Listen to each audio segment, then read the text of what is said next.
நமோ வெங்கடேஷாய.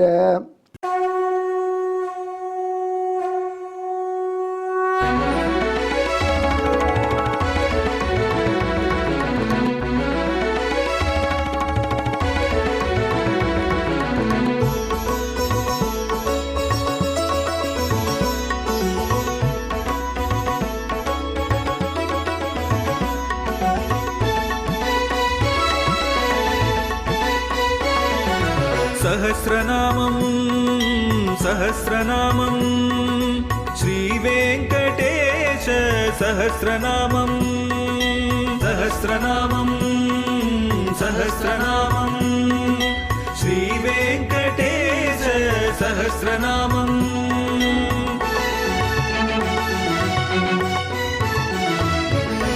உலகில் கலிவினை தோஷம் அகற்றும் நாமம் சஹஸ்ரநாமம். உயர்வுகளை வாழ்வில் அளிக்கும் நாமம் சஹஸ்ரநாமம். திருமலையில் தினம் அர்ச்சனை நடைபெறும் நாமம் சஹஸ்ரநாமம். திருவேங்கடனின் தரிசனம் காட்டும் நாமம் சஹஸ்ரநாமம். சகஸ்ரநாமம் சகஸ்ரநாமம் श्रीवेङ्कटेश सहस्रनामं सहस्रनामं सहस्रनामं श्रीवेङ्कटेश सहस्रनामம். அன்பர்களே, நாம் இப்பொழுது ஸ்ரீ வெங்கடேச சகஸ்ரநாமத்திலே 80வது திருநாமத்தை அனுபவிப்போம்.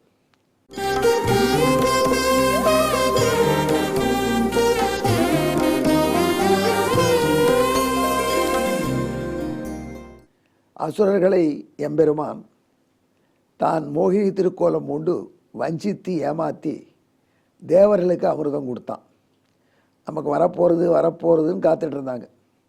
கலக்கல் தான் உங்களுக்கு பிடிக்கும், தெளியவர்களுக்கு கொடுத்தேன்னு சொன்னவன் கலக்கலையும் கொடுக்கல. அதனால் கலக்கம் அடைந்தார்கள்.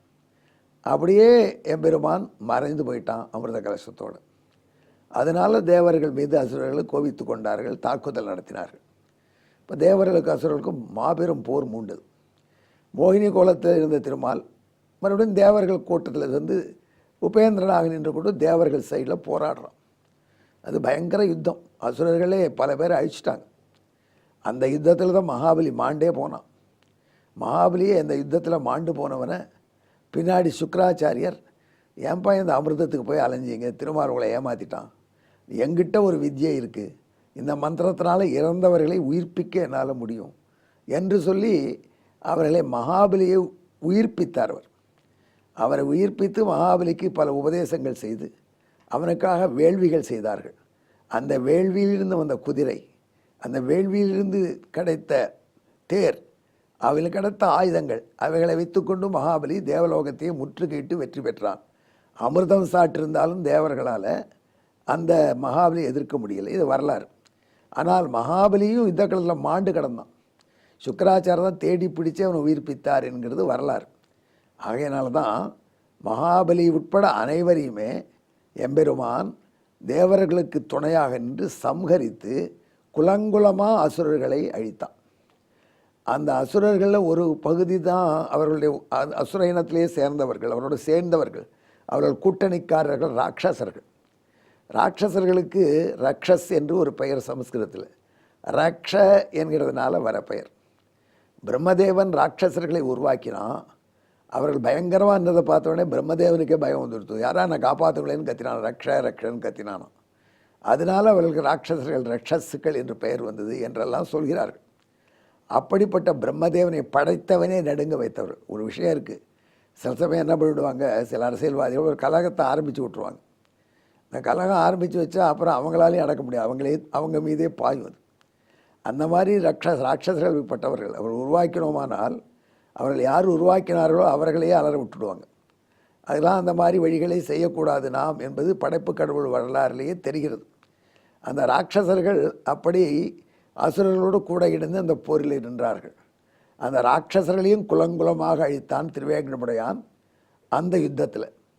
அதனால் நாரதர் நினச்சி பார்க்குறார், அசுரர்கள், ராட்சசர்கள், பிசாசுகள் இப்படியெல்லாம் கூட்டணியில் இருக்கக்கூடிய அனைவரையும் அன்று அமிர்தம் வந்த பிற்பாடு நடந்த போரிலே எம்பெருமான் உபேந்திரனாக இருந்து தேவசேனாபதியாக இருந்து, அது வரைக்கும் தேவசேனாபதியாக உபேந்திரன் தான் இருந்தார், நாராயணன் தான். பிற்காலத்தில் முருகப்பெருமானுக்கு அந்த தேவசேனாபதி போஸ்ட்டை கொடுத்துட்டு தான் ரிட்டையர் ஆனாரும் வச்சுக்கோங்களேன். அப்படிப்பட்ட தேவசேனாபதியாக இருந்து உபேந்திரனாக அசுரர்களையும் ராட்சசர்களையும் பேய்களையும் அழித்த பெருமான்.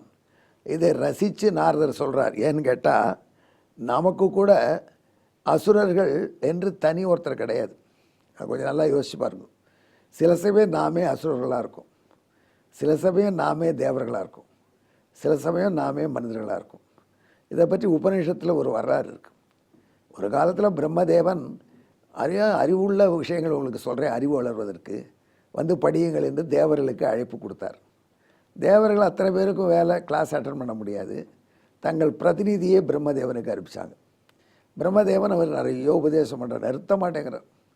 உடனே தேவர்கள் பிரதிநிதி சொன்னார், சுவாமி ஷார்ட் அண்ட் ஸ்வீட்டாக முடிச்சிருக்கல, ரொம்ப லாங்காக போகிறது, எனக்கு கான்சென்ட்ரேட் பண்ண முடியல.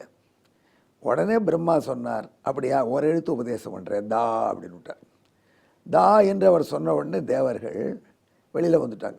தேவர்கள் பிரதிநிதி எல்லாருக்கும் புரிஞ்சு கொடுத்துட்டாங்க. என்னன்னா பிரம்மதேவன் தா என்று சொன்னார். அதான் சுருக்கமான உபதேசம். பிரம்மதேவனே கேட்டார், என்னப்பா பறந்துட்டியே, தான்னா என்ன புரிஞ்சினேன்னு கேட்டார். அவன் உடனே சொன்னான், தமயத்வம் என்று புரிந்து கொண்டேன். தமயத்வம்னா அடங்குங்கள். தேவர்களுக்கு அடக்கம் கிடையாது. ஏன்னா அமிர்தமும் சாட்டாச்சு, எந்த சட்டமும் பாதிக்காது, அப்புறம் எவ்வளோ ஜாலியாக இருப்பாங்க. தேவர் அனையவர் கயவர்னு திருவள்ளுவர் சொல்லலையா? அவள் செய்யக்கூடாதே கிடையாதாயிடும். அதனால் நீங்கள் அடக்கத்தோடு இருக்கணும் என்று சொல்கிறீர்கள் புரிந்து கொண்டோம். நம்மகிட்ட எது இல்லையோ அதைத்தான் உபதேசம் பண்ணுவாங்கன்னு புரிஞ்சுப்போம். அப்படி தேவர்கள் புரிந்து கொண்டு போனார்கள். அப்புறம் அசுரர் பிரதிநிதி எங்களுக்கு தான் எடுங்களேன் பாடம் கேட்டார். அவருக்கு பிரம்மா சின்சியராக ஆரம்பத்துலேருந்து எடுத்தார். சுவாமி தாங்கலையே, கொஞ்சம் சுருக்கமாக பண்ணி கொடுக்கூடாதா? சரி சுருக்கமாக உபதேசம் பண்ணுறேன் என்று பிரம்மா தா அப்படின்னார். உடனே அசுரர்கள் புரிஞ்சிருச்சுன்னு கிளம்பிட்டா. பிரம்மா கேட்டால் என்ன புரிந்து கொண்டீர்கள்? அவர் சொன்னார்கள், நீங்கள் தயத்வம் என்று சொல்லுங்கள், பிறற்ற கருணை காட்டுங்கள். யாரானு ஒரு பெரிய தலைவர் இறந்துட்டா உடனே என்ன பண்ணுறாங்க, டமால் 2 வண்டியை உடைக்கிறாங்க, ஊரை எரிக்கிறாங்க. இதெல்லாம் என்ன லாபம்? அவர் தீண்டு மீண்டும் வரப்போகிறதில்ல. கருணை காட்ட வேண்டாம் மற்ற மக்கள்கிட்ட. ஆகையினால கருணை காட்டாது இப்படி போராடுபவர்கள் அசுரர்கள் என்று புரிந்து, அவர்கிட்ட கருணை கிடையாது, நீங்கள் கருணை இருங்கள்னு சொன்னார். தேவர்களுக்கு அசுரர்களுக்கும் இப்படி பிரம்மா உபதேசம் பண்ணியிருக்காருன்னு தெரிஞ்ச உடனே நம்ம ஆளுங்க போனாங்க. இவர்களுக்கு உபதேசம் பண்ணார் பிரம்மா. தேவர்களே அசுரர்களே தாங்கலை, நம்மால் தாங்குவானா? சுவாமி சீக்கிரம் முடியுங்கன்னு சொன்னான். உடனே பிரம்மா சொன்னார், தா அப்படின்னார். எல்லாத்துக்கும் தா தான் சொல்கிறார் அவர். மனிதர்கள் புரிந்து கொண்டு விட்டோம்னு சொன்னார். என்ன புரிஞ்சுனீங்கன்னு கேட்டார்.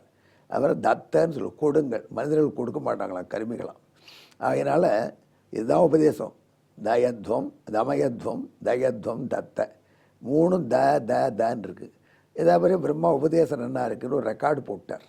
அந்த ரெக்கார்டு போட்டு அப்பப்போ மழை பொழியரிச்சே சொல்கிறாராம். தன்னு இடிச்சுன்னு தான் மழை பொழிகிறது. எப்படி வேதத்தில் அழகான வரலாறு உபநிடத்தில்.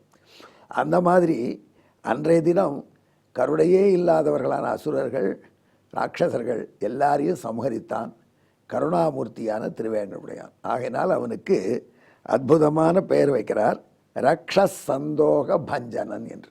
எங்கே இதுவரைக்கும் நான் சொன்னதை நீங்கள் ரசிக்க முடியாத வாய்ப்பாட்டு ஸ்லோகம் சொல்கிறேன், கேளுங்கள்.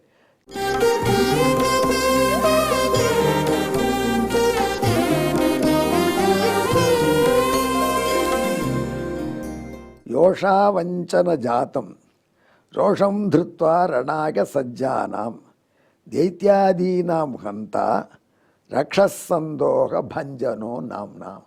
நம்மட தீய சக்திகள் எப்படி மனிதர்கள்லேயே சில சமயம் அசுரத்தன்மை இருக்குது, இன்னொருத்தர் துன்புறுத்துகிற தன்மை, அடக்கமில்லாத தன்மை தேவர்கள் போல வருது, மனிதர்கள் தன்மையான கருவி தருவது. இது மூன்றும் இல்லாமல் நாம் எப்பொழுதும் நன்றாக இருக்க வேண்டும் என்று ஆசைப்படுபவர்கள் இந்த திருநாமத்தை ஜபிக்கலாம். வெங்கடாச்சலபதியை நெஞ்சிலே வைத்துக்கொண்டு எங்கே இருடன் கலந்து ஜபியுங்கள். ரக்ஷசந்தோக பஞ்சனாய நமஹா. நன்றி, வணக்கம்.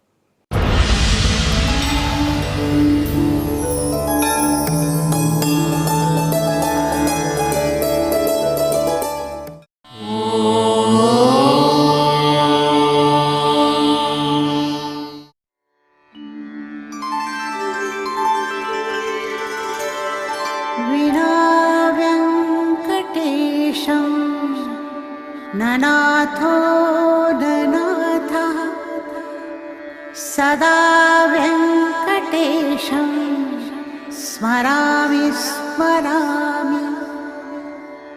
हरे वेङ्कटेश प्रसीद प्रसीद।